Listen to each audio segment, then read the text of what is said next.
नमस्कार दोस्तों, आपका स्वागत है मेरे YouTube चैनल में।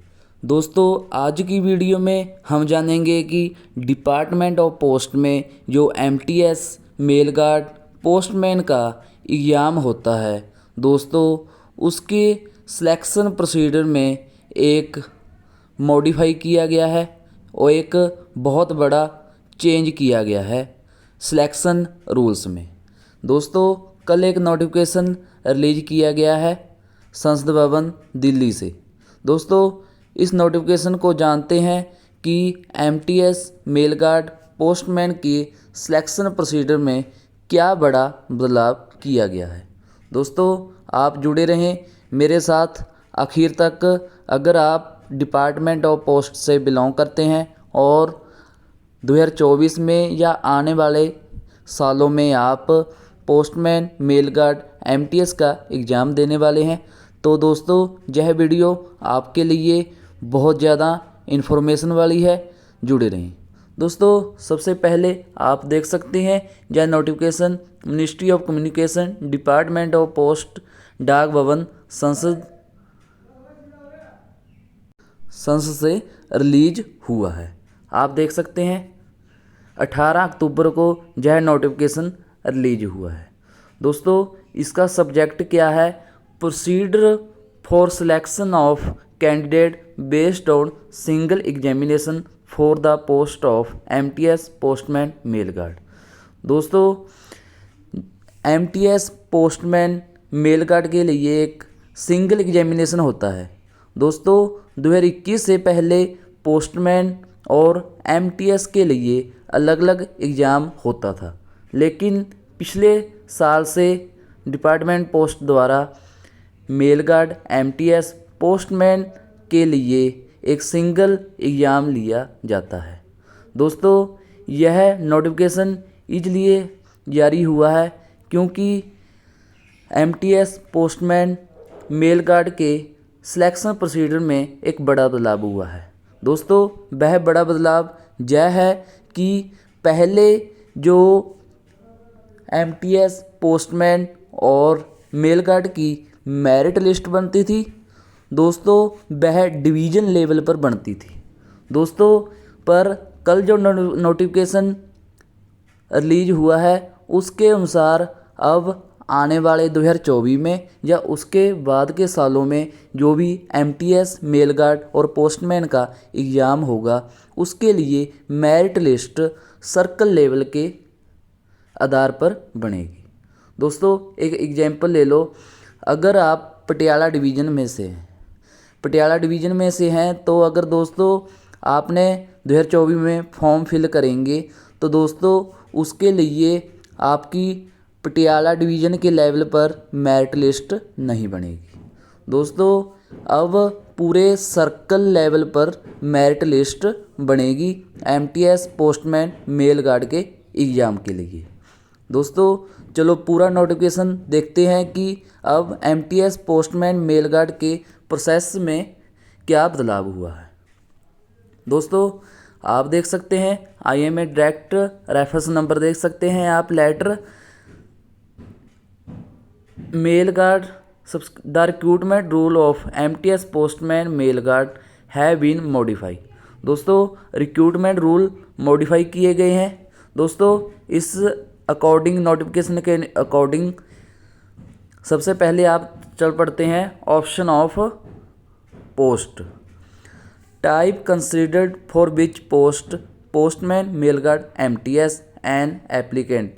इसको आपने पूरा पढ़ लेना है और मैं आपको हिंदी में इसका मतलब समझाता हूँ। दोस्तों, अगर आप 3 पोस्टें होती हैं, आपको पता है, मेल गार्ड, पोस्टमैन, MTS।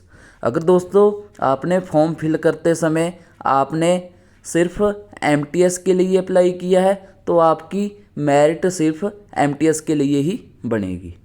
दोस्तों, मान लो आपने किसी एग्ज़ाम में जो आने वाला 2024 में उसमें मेल गार्ड के लिए सिर्फ मेल गार्ड के लिए आपने अप्लाई किया है तो दोस्तों आपकी मेरिट लिस्ट सिर्फ मेल गार्ड के लिए बनेगी। आपकी मेरिट लिस्ट MTS या पोस्टमैन के लिए नहीं बनेगी।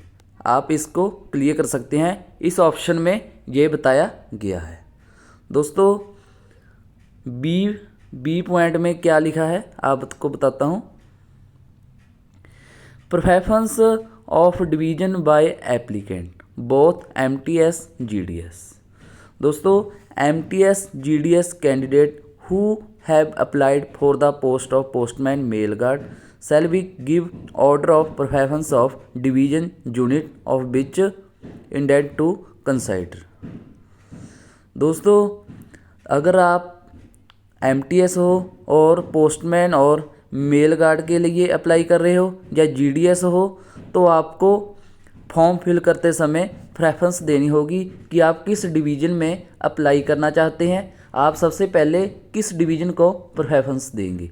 मान लो दोस्तों मैं पटियाला जिला से हूँ। दोस्तों जब फॉर्म फिल करूँगा तो मेरी मेरिट सर्कल लेवल बनेगी। मुझे सभी डिवीज़न के नाम उस फॉर्म में लिखने होंगे। अगर आप सबसे पहले पटियाला डिवीज़न में ज्वाइन करना चाहते हैं तो आपने पटियाला नंबर 1 पे पाना है, दूसरे नंबर पे संगरूर पाना है। ऐसे ही आप पूरे सर्कल के डिवीज़न उसमें फिल कर सकते हैं। अगर आप सिर्फ पटियाला डिवीज़न के लिए जाना चाहते हैं तो आप पटियाला डिवीज़न ही सिलेक्ट करेंगे। अगर आपके नंबर ज़्यादा आ जाते हैं, मेरिट लिस्ट में आ जाता है नाम, तो आपको पटियाला डिवीज़न मिल जाएगा। दोस्तों सी पॉइंट में क्या है, preference bye candidate appearing in cooperating examination for the post of MTS।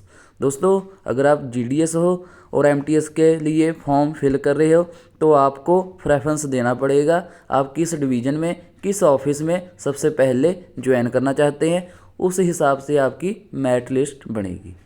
दोस्तों अब हम पूरे प्रोसीजर के बारे में जानते हैं कि मेरिट लिस्ट कैसे बनेगी। सबसे पहले हम स्टेज 1 पर चलते हैं। स्टेज 1 में क्या है, list of MTS candidate for the post of. दोस्तों अगर आप MTS for vacancy postman, stage 1 में क्या होगा, अगर आपने MTS पोस्टमैन मेल गार्ड के लिए अप्लाई किया है तो आपकी सबसे पहले पोस्टमैन और मेल गार्ड के लिए रिजल्ट आएगा।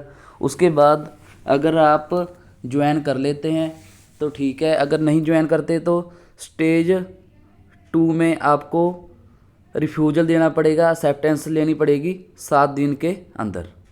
दोस्तों अगर आप एक्सेप्ट नहीं करते तो स्टेज 3 में जो बाकी बचे MTS होंगे उनको पहले प्रेफरेंस दी जाएगी उस पोस्ट के लिए।